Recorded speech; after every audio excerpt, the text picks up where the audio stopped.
балалар. Әдебиеттік оқу сабағын бастаймыз. Сендермен бірге бастауыш сынып мұғалімі Құралай Бөкенқызы. Бүгінгі өтетін сабағымыздың тақырыбы ат ер қанаты. Сенің білетінің шығарма сюжеті, сенің меңгеретінің сөйлеу барысында мақал-мәтелдерді қолдану, эпизодтарды салыстыру, сюжеттің дамуындағы өзгерістерді анықтау. Білгеніңмен бөліс әдісі арқылы жылқы туралы өз бауырларыңа немесе сыныптастарыңа әңгімелеп бер. Ат ердің қанаты, жылқы малдың патшасы, жылқының сүті шекер, еті бал мақал-мәтелдерін пайдалан.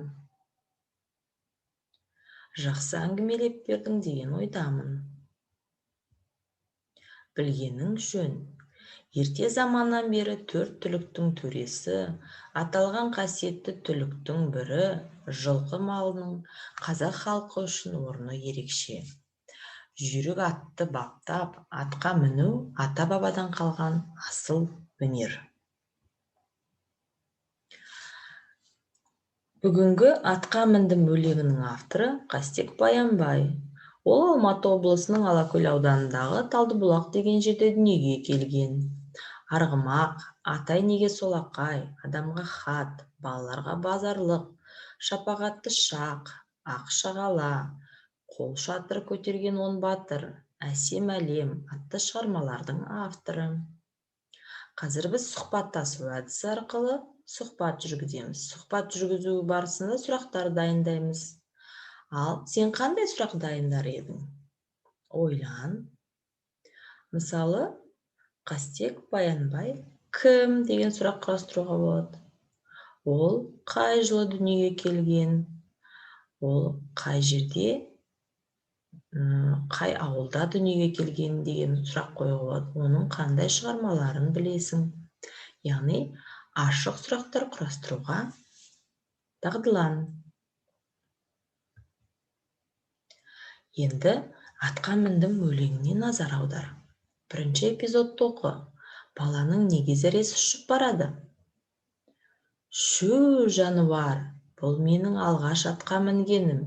Желдірмек боп атымды, қысып қалдым тақымды. Атым желіп жөнелді, қайтсем екен мен енді. Батылдық жоқ жаңағы, зәрем ұшып барады. Ойлан, қайсын таңдайсың? Өзіңді тексер. Себебі ат желіп жөнелді. Ал мұнда қарай қой балақай, жұлдызды баспалдақ. Мына баспалдақтардан шығып жұлдызды алу үшін біз тапсырмаларды орындауымыз керек. Бірінші тапсырманы сен дұрыс орындадың деген ойдамын. Бірінші сатыға барып тұрады. Мен Әли мен Аянның суретін алдым. Сендерге ұнайды деген ойдамын. Екінші тапсырма. Эпизодты оқы.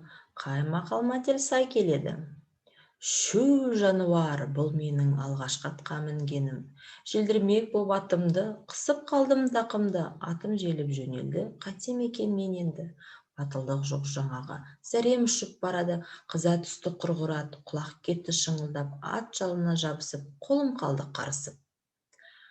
Жақсы аттың қадірі мінгенде білінер. Түйе көп болса жүк сыймас. Ал қайсысы деп ойлайсың? Дұрыс айтасың, жақсы аттың қадірі мінгенде білінер. Дұрыс жарайсың балақай. Екінші сатыға шығайық. Үшінші тапсырма. Эпизодты оқы. Баланың бойынан қандай сезім көрінеді? Тізгін жоқ сол қолдағы, қамшым жоқ оң қолдағы, құламасам болғаны, жыламасам болғаны, дөңкілдетіп даланы атым шауып барады. Күшімді сап ақырғы, қысса түстім тақымда, жер бетіне жеттім бе, мен ештеңе білмедім, жоқ енді атқа мінбеймін. Әрине, қорқыныш. Сен өзің көз алдыңа елестетіп көрдің ба? Осы баланың орнында сен де атқа мінсең, осындай сезімде болар ма едің? Жарайсың, балақай. Үшінші сатыға көтерілеміз. Төртінші тапсырма. Сюжеттің дамуы қалай өзгерді? Ақыры атым тоқтады, қарсыдан жел соқпады. Қорқынышым басылды, біткен құлақ ашылды. Сол манағы қалпында, киіз үй тұр артымда. Атам да тұр орнында, құстай ұшқан сияқтым. Ұзамаппын бірақ мен, қорыққанымды жаңағы, жұрт білмесе жарады. Ойлан, өзіңді тексер. Жарайсың, ат шабысын тоқтатты. Тағы да бір сатыға жоғарыладық. Бесінші тапсырма. Екі эпизодтағы өзгерістерді салыстыр. Бірінші эпизод. Шу жануар, бұл менің алғашқы атқа мінгенім. Желдірмек боп атымда, қысып қалдым тақымда. Соңғы эпизод. Жер шетінде жеттім бе, мен ештеңе білмеймін. Жоқ, енді атқа мінбеймін. Ақыры атым тоқтады, қарсыдан жел соқпады. Ойлан, қайсын таңдайсың? Дұрыс, балақай. Бірінші эпизодта алғаш рет атқа мінген бала суреттелсе, соңғы эпизодта атқа енді мінбейтін бала суреттелген екен. Тағы да бір сатыға жоғарыладық. Міне аз қалды жұлдызды алуға. Ендеше жұлдызды алу үшін біз дәптермен жұмыс жасайық. Бірінші тапсырма мәтіндегі мәліметтерді және соған сәйкес суреттерді пайдаланып сәйкестендір. Бізге бірінші ат әбзелдері берілген және оның суреті берілген. Суретімен сәйкестендіруіміз керек. Тізгін қай суретпен сәйкес келеді? А суретімен. Қамшы В суретімен. Жүген Г. Ертоқым Ә. Таға Б. Жарайсың, балақай, дұрыс орындадың деп ойлаймын. Екінші тапсырма. Атқа мініп көрдің бе? Атқа міндім өлеңіндегі сөздерді қолданып, өтірік өлең құрастыр. Сендерге қиын болмасын деп, басын бастап қойдым. Ал сен өлеңді аяқта. Шу жануар, мініп алып құртқа, өрмеледім бұлтқа. Ары қарай өзің жалғастырасың деген ойдамын. Себебі сен жұлдыз алуың керек. Егер өлеңді құрастыра алсаң, мына жұлдыз сенікі. Сен бүгін сабаққа өте тамаша қатыстың.